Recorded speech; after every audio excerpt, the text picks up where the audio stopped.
Welcome.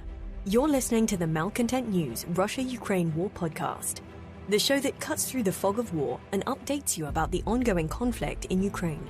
With your host, Linnea Hubbard. Don't forget to like, comment, and subscribe on Apple Podcasts, Spotify, and Google Podcasts. I'm Linnea Hubbard, and today is Sunday, April 2nd, 2023. It's been 3,322 days since Russia occupied Crimea on February 27, 2014, and 403 days since the large-scale invasion of Ukraine began. Today's podcast looks at what happened yesterday in the Russia-Ukraine war. The Malcontent News Russia-Ukraine War Report is compiled by our team from around the world. Today's report includes information from direct contacts in Ukraine and their proxies, Russian Ministry of Defense reports, the General Staff of the Armed Forces of Ukraine reports, operational commands north, south, and east of Ukraine, open source intelligence, our in-house team of analysts and geolocation experts, and pro-Ukrainian and pro-Russian mill bloggers and social media accounts with a track record of trying to be accurate. We have one mission: to report the truth, because the truth matters.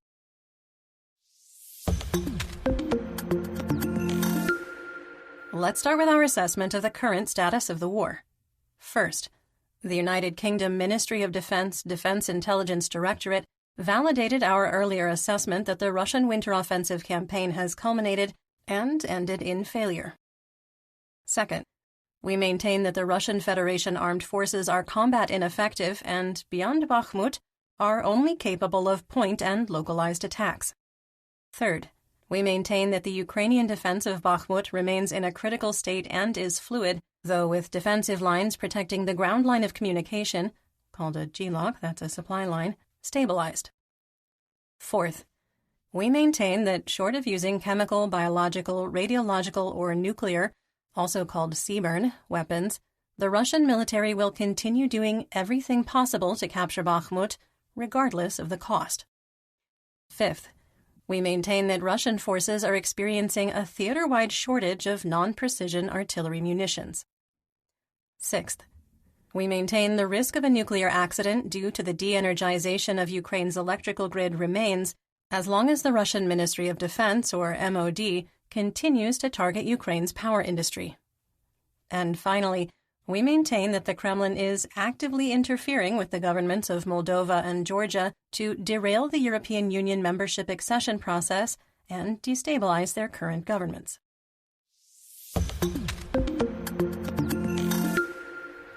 One year ago yesterday, on April 1st, 2022, in Chernihiv, Ukrainian forces liberated the town of Shestovitsia, with the General Staff of the Armed Forces of Ukraine, or GSAFU, reporting over 50 pieces of retreating Russian military equipment were destroyed. The village of Novy Bikiv was liberated, and the bridge over the Supi River was captured intact, restoring the GLOC to Novobasan. Further east, Russian forces continued to target civilians in Kharkiv with artillery and ground rockets. Ukrainian forces withdrew from the southern part of Izium, with mercenaries from PMC Wagner and neo-Nazis with the Russia Imperial Legion taking control. Fighting for control of Krasnopilia continued. On the Dnipropetrovsk-Kherson administrative border, Ukrainian forces liberated 11 villages, where the line of conflict would stay until September. Kremenchuk was hit by Russian missiles, damaging a fuel depot. While a ceasefire in Mariupol was partially honored on April 1st, a convoy of 45 buses staffed by the United Nations and Red Cross was denied entry the day before. A second attempt, now with 54 buses, was also blocked. The Red Cross was told by Russian troops they were forbidden to bring any humanitarian aid to the city. 3 Russian cruise missiles targeting Odessa were shot down by Ukrainian air defenses, with debris landing in residential areas. In Donetsk, fighting continued in Rubizhne and Popasna. In the early morning, 2 Ukrainian Mi-24 helicopters flying at treetop level to evade radar struck a fuel depot in Belgorod, Russia, damaging 8 of 16 fuel storage tanks. Russian officials reported over 5.7 million liters of fuel were destroyed. Kremlin spokesperson Dmitry Peskov was asked by Russian state media how the attack was possible because the Russian MOD had reported that the Ukrainian Air Force and Army aviation assets had been destroyed. Russian forces were in full retreat from Kyiv, with Ukrainian forces liberating over 30 settlements around Kyiv, including Hostomel, Borodyanka, Vorzel, Dimir, and Bucha. Oh, Bucha. At 1720 hours Pacific Daylight Time, our team concluded that the pictures and videos of Irpin, Bucha, and Vorzel that had been sent to us for analysis were authentic. In the situation report for that day, we wrote, quote, Ukrainian forces found entire families outside their homes, men, women, and children, bound and executed. The bodies litter multiple streets. The location of the corpses, and because many were bound, suggests Russian forces methodically rounded up people from their homes and executed them. Ukrainian forces made similar finds in Maria and Mila, southwest of Bucha. End quote. Ukrainian forces also found executed civilians near Malorochan.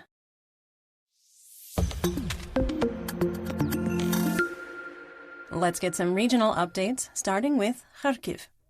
The Dvorichna and Kupiansk operational areas were stable, with Russian and Ukrainian forces trading artillery strikes. Moving right along to the Donbas region in Luhansk. The acting Luhansk Oblast administrative and military governor, Oleksiy Smirnov, said, quote, Our fighters are currently defending in extremely difficult weather conditions. However, they managed to anticipate the enemy's decision and stop it in a timely manner. End quote. Russian forces attempted to launch a coordinated attack from Makiivka to the Serebryansky woods on March 31st, just as the blizzard started. The General Staff of the Armed Forces of Ukraine, or GSAFU, described the offensive as a, quote, futile attempt.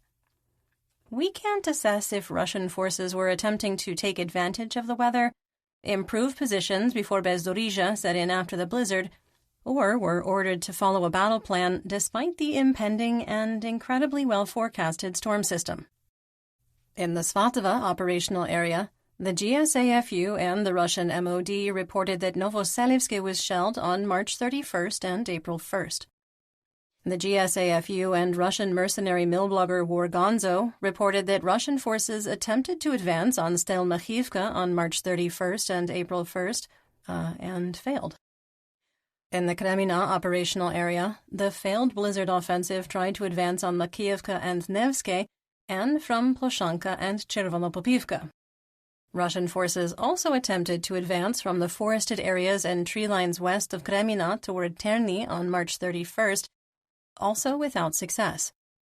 Attacks continued on April 1st with no change in the situation. North of Dibrova, a video recorded before March 31st showed that Ukrainian forces had advanced to the northwest corner of the village. The Russian MOD confirmed the fighting, reporting they shelled Ukrainian troops in the area. Russian forces made another attempt to advance out of Dibrova on April 1st, which was still unsuccessful. Based on the new intelligence, we updated the line of conflict on the war map, but left the gray area unchanged. Russian forces also attempted to advance from Kuzmina at the start of the blizzard, which was a choice. With snow, flooding creeks, and mud impacting mobility, most fighting on April 1st was concentrated in the Serebryansky woods south of Kremina, with Russian units probing for weaknesses in Ukrainian defensive lines. In the Lysychansk operational area, fighting continued northeast and east of Bilohorivka, the one in Luhansk, with no change in the situation. In northeast Donetsk, in the Siversk operational area, fighting continued east of Verkhnokamiansk. A 10-minute drone video showed a coordinated attack on Russian positions by Ukrainian infantry fighting vehicles, a main battle tank or MBT, and ground forces. Despite being located on the forward line of friendly troops, or FLOT, essentially the frontmost position of regular troops on the battlefield, the approaches were not mined. Russian troops appear to have been equipped with a single anti-tank weapon which missed its target, and they didn't receive suppressive fire from artillery. The Ukrainian MBT was able to advance to within 10 meters of the Russian positions and shell them at point-blank range. Russian forces launched an additional attack on April 1st, which failed. Russian forces continued their attempts to advance out of Berestova on March 31st and April 1st, also without success.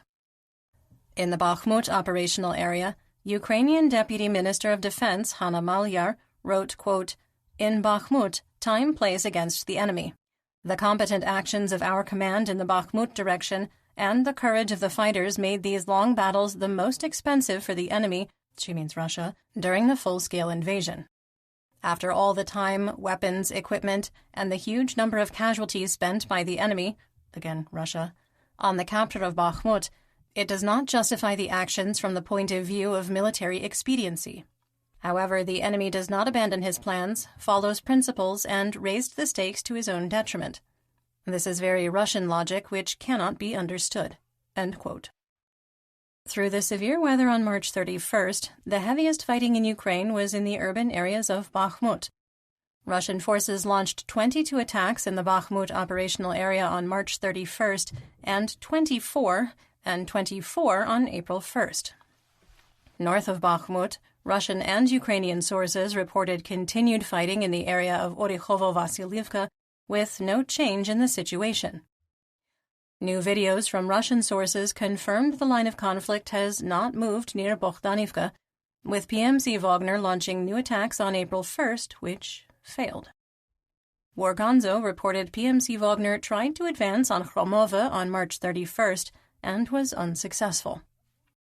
In Bakhmut, fighting continued to the north, southwest, and east. Reports that Russian forces had reached or captured the city administration building on March 30th were untrue. Fighting was ongoing in the central market area, with a video recorded on March 31st showing the black flag of PMC Wagner hoisted on top of a bombed-out apartment building north of Silpo. We expanded the gray area but did not move the line of conflict, as both combatants have used flag raisings to make territorial claims done by DRG units. PMC Wagner made marginal gains in the industrial area north of the city center, and fighting continued on Korsunskoho Street without significant changes. Otherwise, there were no claims of territorial gains by PMC Wagner or reliable and semi-reliable Russian sources. Near Bakhmut, videos showed how poor conditions had become on March 31st, with the city receiving a snowstorm, while the high ground near the Siversky Donetsk-Donbass Canal and areas further east and north experienced blizzard conditions. Behind the line of contact, a video showed Ukrainian troops arguing with medical personnel over who has responsibility for evacuating the wounded. Troops complained they were unsupported, while medical personnel appealed that evacuation from the line of conflict was the responsibility of combat medics. Frustration boiled over as troops argued that there is a shortage of medics among frontline troops. A video released by Ukrainian forces and validated by PMC Wagner's social media channels shows one of the buildings in the Azom industrial complex being struck by a Ukrainian Tochka-U short-range ballistic missile, or SRBM. Our analyst team determined using NASA Fire Information for Resource Management Systems, or FIRMS, data, known weather conditions, and Sentinel-2 L2A satellite images to confirm the strike occurred on March 24th. Wagner's social media channels neither confirmed nor denied if any personnel were in the building at the time of the strike. PMC Wagner restarted attacks on Ivanivske and was unsuccessful. You're listening to the Malcontent News Russia-Ukraine War Podcast.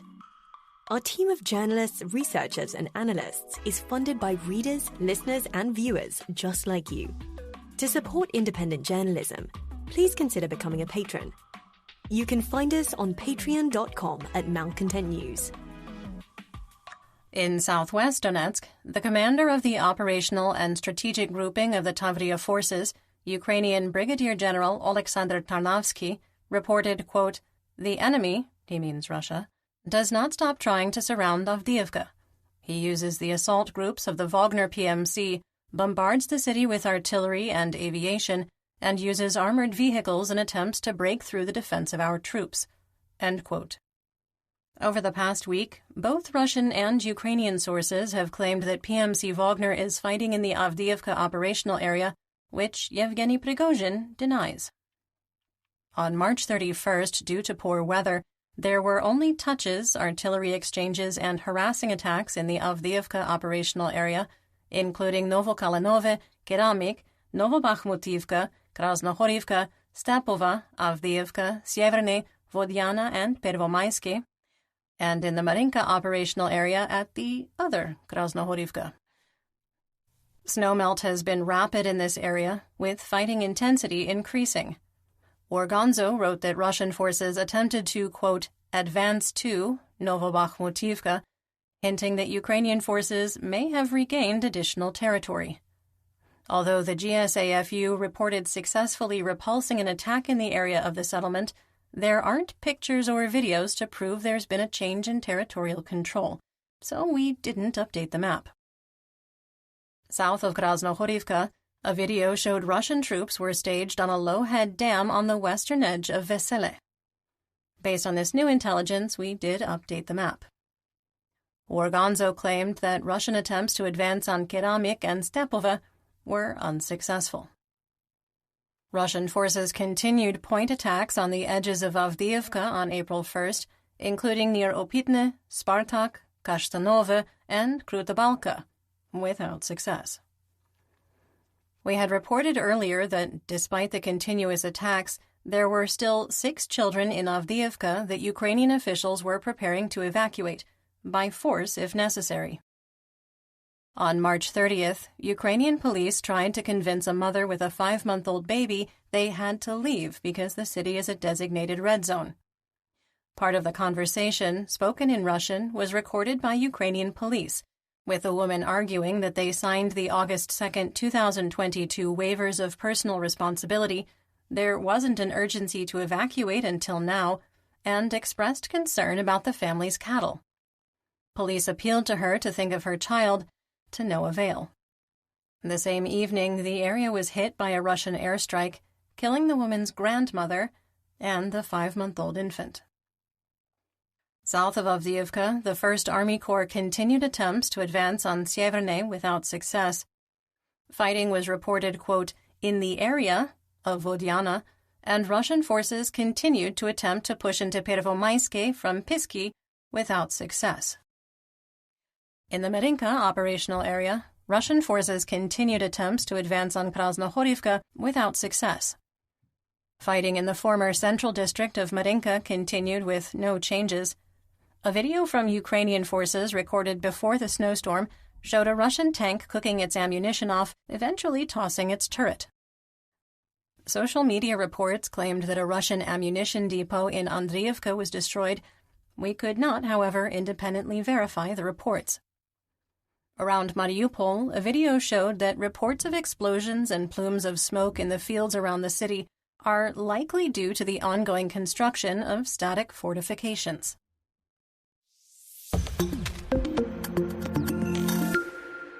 Moving on to Zaporizhia.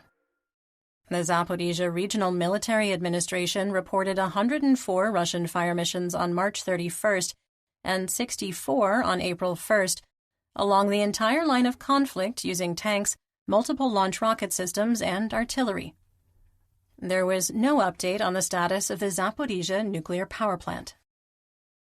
In the Black Sea, Crimea, Mykolaiv, and Odessa region, a spokesperson for the Odessa administrative and military governor reported there were 12 vessels of the Black Sea Fleet on patrol, including 2 frigates and 1 Kilo-class submarine capable of launching up to 20 caliber cruise missiles in total. Operational Command South, or OKS, Director of Communications, Captain Natalia Humenyuk, claimed that the March 20th drone strike on Jankoy in occupied Crimea caused significant damage to railroad infrastructure, with repairs still ongoing. With the heavy equipment needed to unload caliber cruise missiles unavailable, Humenyuk claimed that Russian forces were attempting to fly the missiles in. Due to high winds, the Kerch Strait ferry operations were suspended, according to the Russian Ministry of Emergency Situations in Crimea. While the Crimean Bridge has been reopened to box trucks and empty semi-trucks, delays due to security protocols have created backups that stretch for over 10 kilometers.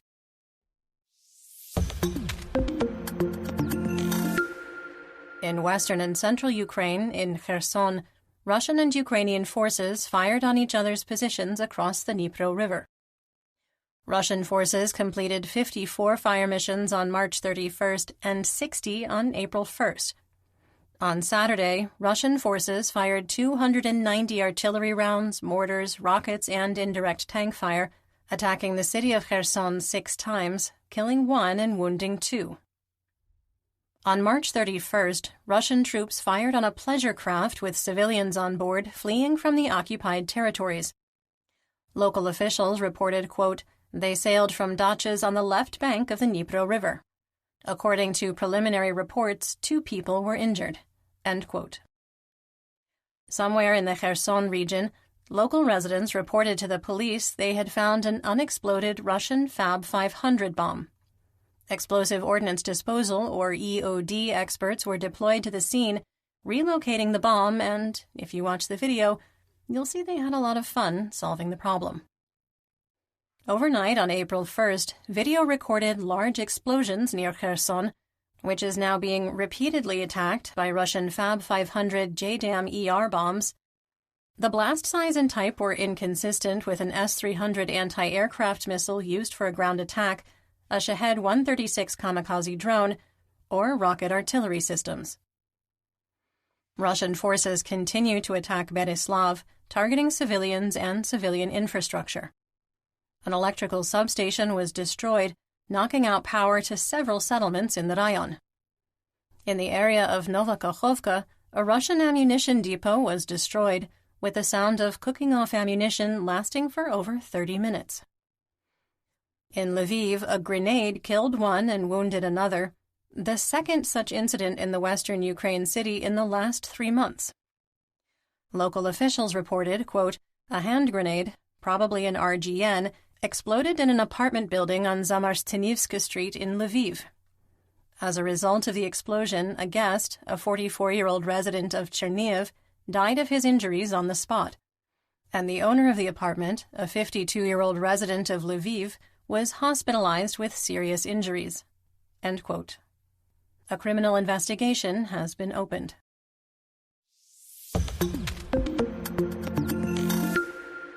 In north and northeast Ukraine, on March 31st, Russian forces shelled 4 hromadas in the Sumy Oblast, including Bilopilia, Esmen, Khotin, and Novhorodsk. 56 artillery shells and mortars were fired along the border, injuring 1 civilian near Khotin. On the Russian front, meltwater from the March 31st blizzard damaged a bridge on the M4 highway in Rostov that crosses the Seversky Donets River. Emergency repairs are ongoing, and traffic was brought to a standstill due to the closure. Social media reports shared the sound of an explosion in Rostov-on-Don. In our assessment, it was likely a sonic boom.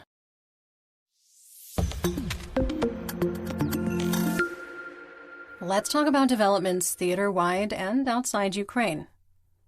If you give a moose tactical nuclear weapons, they'll think they rule the world. The so-called president of Belarus, Alexander Lukashenko, told his nation that, quote, "If necessary, Russian President Putin and I will decide to bring in strategic weapons, if needed. I am not trying to intimidate or blackmail anyone. I want to safeguard the Belarusian state and ensure peace for the Belarusian people." End quote. The Dark Potato Prince wasn't done, adopting the same messaging used by the Kremlin that a good patriot is a terrified patriot. Quote, "Take my word for it. I've never lied to you. They," he means NATO, "are preparing to invade the territory of Belarus to destroy our country." End quote. Quick sidebar. In my experience, if someone has to tell you to trust them, you probably shouldn't trust them. I feel like he's probably also said things like, "I'm a nice guy," and "I can't be racist, I have a black friend." Germany reported that 18 Leopard 2A6 main battle tanks, 40 Marder infantry fighting vehicles, 2 armored repair and recovery vehicles, 2 Weissant 1 demining tanks, and 24 Zetros trucks are already in Ukraine. Prime Minister of Poland, Mateusz Morawiecki, shared on Twitter that Ukraine would be purchasing 100 Polish-made Rosomak armored personnel carriers, or APCs. Rosomak is a licensed copy of the Finnish armored personnel carrier Patria AMV 8x8. The main armament is a 30mm Mk-44 cannon with a stabilization system and a 7.62mm UKM 2000C machine gun. And that's what we know. Join me again tomorrow for more updates. Until then, stay safe, everyone. You've been listening to the Malcontent News Russia-Ukraine War podcast. To help keep us independent, please consider providing financial support by becoming a patron. Want on-demand news in your hand? Download the Google News app and make Malcontent News one of your favorites to receive breaking news updates. Thank you for listening.